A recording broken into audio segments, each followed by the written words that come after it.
Exposition du Comité national d'éthique de recherche en santé, des produits, des documents et des publications d'un organe aujourd'hui certifié ISO 9001-2015. C'est la première fois en Afrique qu'un comité national d'éthique a reçu une certification ISO 9001. Donc c'est un accomplissement. Un accomplissement selon cette dame qui a consacré plus de la moitié de sa vie au laboratoire. La recherche biomédicale doit se faire, mais dans le respect du genre humain. Toutes ces recherches-là, elles sont indispensables, certes, mais elles doivent se faire dans un cadre qui respecte la personne humaine. Elles doivent se faire dans un cadre qui respecte ses droits, sa dignité. Le Comité national sénégalais existe depuis un peu plus d'un quart de siècle.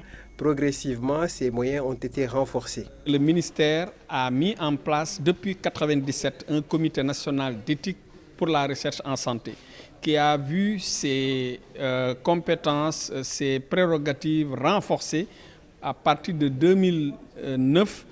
Le CNRS est un cadre multidisciplinaire, sciences médicales, sociales, juridiques. Même des associations de malades font partie du comité qui est au centre de l'action du ministère de la Santé et de l'Action sociale.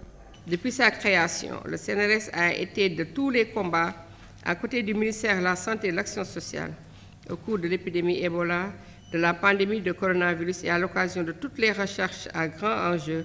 Le CNRS a été toujours présent dans l'efficacité et la célérité pour éclairer les décisions du département de la santé et de l'action sociale. Le secteur de la recherche connaît un bouillonnement, voire une compétition. Mais quels que soient les enjeux, ne jamais perdre de vue l'éthique. Les limites de la science sont de plus en plus repoussées par le génie humain.